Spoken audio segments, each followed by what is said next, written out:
పెద్దలు గౌరవనీయులు పవన్ కళ్యాణ్ గారిని మాట్లాడాల్సిందిగా కోరుతున్నాను.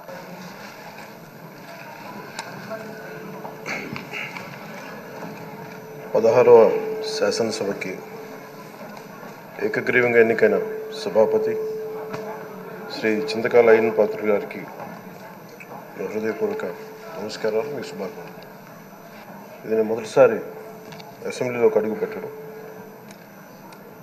ఇలాంటి సుదీర్ఘ రాజకీయ అనుభవం ఉన్న దాదాపు 7 సార్లు ఎమ్మెల్యేగాను, ఒకసారి పార్లమెంట్లో అడుగుపెట్టిన మీకు, Panchayati Raj, technical education, forest, R&B అనేక మంత్రిత్వ శాఖల్ని సమర్థవంతంగా నిర్వహించిన మీకు ఈ సభాధ్యక్షుడు, ఈ స్పీకర్ స్థానంలో కూర్చోవడం నాకు చాలా ఆనందంగా ఉంది. ఇన్ని దశాబ్దాలు ప్రజలు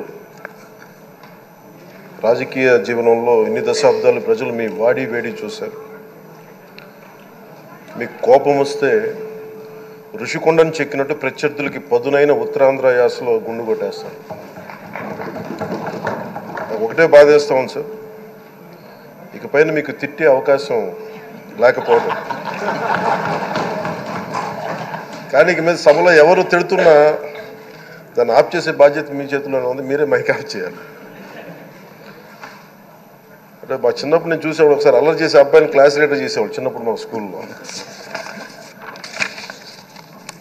కానీ ఇన్నాళ్ళు ప్రజలు మీ వాడి వేడి పలుకులు, మీ ఘాటైన వాగ్దాటి చూశారు. ఈ రోజు నుంచి రాష్ట్ర ప్రజలు మీ హుందాతనం చూస్తారు. డిబేట్స్ వెనకాల దాక్కుని సంస్కారహీనమైన భాషల్ని, భావాలని రకరకాల మాధ్యాల్లో విరజిమ్ముతూ ఉంటారు. దాని నియంత్రణ మీ ఆధ్వర్యంలో ఇక్కడి నుంచే మొదలవ్వాలి. ఇందాక సభానాయకులు గౌరవ ముఖ్యమంత్రి శ్రీ చంద్రబాబు నాయుడు గారు చెప్తారు, ఆడబిడ్డలు ఏ విధంగా నలిగిపోయారు ఈ రాష్ట్రంలో గత 5 సంవత్సరాల్లో. చిన్న లేదు, పెద్ద లేదు, ఎవరని లేదు. ఎవరన్నా సరే ఒక మాట మాట్లాడితే వాళ్ళు వ్యక్తిగతంగా దూషణ, సోషల్ మీడియాలో వాళ్ళని క్యారెక్టర్ అసాసినేట్ చేయటం, వాళ్ళు పెద్ద నాయకులు కావచ్చు, కార్యకర్తలు కావచ్చు, లేదా వాళ్ళకి ఎదురు తిరిగి ఒక ఒపీనియన్ చెప్పి ఎవరైనా సగటు మనిషి కూడా కావచ్చు, అది ఇక్కడతో ఈ రోజు నుంచి ఆగిపోవాలి అధ్యక్ష. అది మీ ఆధ్వర్యంలోనే మొదలవ్వాలి. గత ప్రభుత్వం తాలూకు సభ జరిగిన విధానం చూస్తే ఈ వ్యక్తిగత దూషణ ఇవన్నీ చాలా ఇబ్బంది పెట్టే ప్రజలు. ఈ రోజున వాళ్ళకి 11 సీట్లకు పరిమితం అయ్యారు, ఈరోజు లేరు, ధైర్యం లేదు వాళ్ళకి. విజయాన్ని తీసుకోగలిగారు కానీ ఓటమిని కూడా ధైర్యంగా కూర్చుకునే వాళ్ళకి స్థాయి లేదు, వాళ్ళకి పారిపోయారు ఇక్కడి నుంచి. భావంలో ఉండే తీవ్రత భాషలో ఉండాల్సిన అవసరం లేదు. భాష మనుషుల్ని కలపడానికి కానీ విడగొట్టడానికి కాదు. భాష విద్వేషం రేపడానికి కాదు, పరిష్కరించడానికి. ఎంత జటిలమైన సమస్య అయినా, భయంకర సమస్య అయినా చర్చల ద్వారా పరిష్కరించుకోవడానికి కానీ వివాదం సృష్టించడానికి కాదు. ఈ సభ ఉన్నది అందుకు.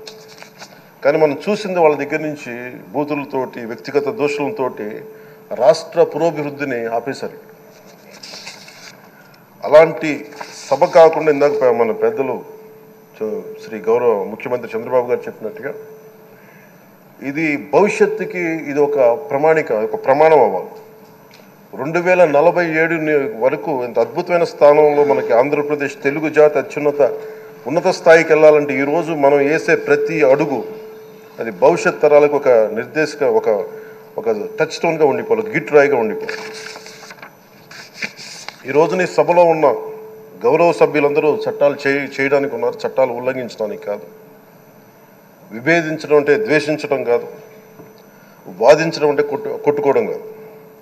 ఇవన్నీ విభేదించడం, వాదించడం ఇవన్నీ ప్రజాస్వామ్యానికి చాలా మౌలికమైన పునాదులు. ఆంధ్రప్రదేశ్ ఆవిర్భావం జరిగి అసలు భాషా ప్రయుక్త రాష్ట్రాల ఆవిర్భావమే మన ఆంధ్ర రాజ్యంతో మొదలైంది. అమరజీవి పొట్టి శ్రీరాములు గారి బలిదానం మీద మన రాష్ట్రం పుట్టింది. 56 రోజులు తిండి తిప్పలు తినకుండా నరకం అనుభవిస్తూ ఆయన బలైపోయారు. ఆయన మరణానికి చేరువవుతూ ఆమరణ నిరాహార దీక్ష చేసిన ప్రతిరోజు మనకి దాదాపు ఈ సుదీర్ఘమైన 6 దశాబ్దాల కాలం 1.5 సంవత్సర కాలం అంటే ఆయన ప్రతిరోజు చావుకి చేరువవుతూ భోజనం లేకుండా ఆయన గడిపిన ప్రతిరోజు మనకి 1.5 సంవత్సర కాలం. అలాంటి నేపథ్యంలో అలాంటి మహోన్నతుడు శ్రీ పొట్టి శ్రీరాములు గారి త్యాగాన్ని కనుక మనం ఈ సభలో ప్రజా సంక్షేమం కోసం మాత్రమే చర్చలు జరగాలి, వాదోపవాదాలు హద్దులు దాటకుండా ఉండాలి, వ్యక్తిగత దూషణకి తావివ్వకుండా ఉండాలి. అలా కాకుండా గత ప్రభుత్వంలాగే ఈ సభని తిట్లకి బూతులకి కొట్లాటికి వాడితే ప్రతి నిమిషం పొట్టి శ్రీరాములు గారి బలిదానాన్ని అవమానం చేసినట్టే. ఒక గొప్పవాడు ఒక మహానుభావుడు బతికినప్పుడు మాత్రమే కాదు, చనిపోయిన తర్వాత కూడా కొన్ని తరాలు ఉపయోగపడతారని నిరూపిస్తారు. అలాంటి కోవకు చెందిన మహానుభావులు ఆంధ్ర రాష్ట్ర సృష్టికర్త, భాషా ప్రయుక్త రాష్ట్రాలకు శ్రీకారం చుట్టిన ద్రష్ట, అమరజీవి శ్రీ పొట్టి శ్రీరాములు గారి స్మృతిలో ఒక విలువలతో కూడిన ఒక సత్సాంప్రదాయాన్ని తెరలేపుతూ మీ ఆధ్వర్యంలో ఈ సభ జరగాలని, ఈ 5 ఏళ్ల ప్రజాప్రస్థానంలో ఈ విలువైన 5 ఏళ్ళు రాబోయే తరానికి గొప్ప భవిష్యత్తునిచ్చేలా, అన్నం పెట్టే రైతుకి, కౌలు చేసుకునే రైతుకి, రైతు కూలీకి అండగా ఉండేలా, మహిళలకి భద్రతతో పాటు ఉన్నత స్థాయికి ఎదిగేలా, ప్రభుత్వ ఉద్యోగులకి భద్రత కల్పించేలా, పశువు పక్షి ప్రకృతి సర్వజనులందరికీ కూడా మతాలకి ప్రాంతాలకి అతీతంగా సుభిక్షంగా అభివృద్ధి పదంలో ఆంధ్రప్రదేశ్ ఆంధ్ర రాజ్యం అద్భుతమైన ప్రగతి సాధించేలా ఈ చర్చలు సాగాలని కోరుకుంటూ, సభాపతి అయ్యన్న పాత్రుడి గారికి మీ ఆధ్వర్యంలో ఈ సభ ఒక సరికొత్త సాంప్రదాయానికి సత్సాంప్రదాయానికి ఇది తెరతీయాలని కోరుకుంటూ మీకు మరోమారు శుభాభినందనలు తెలియజేసుకుంటాను.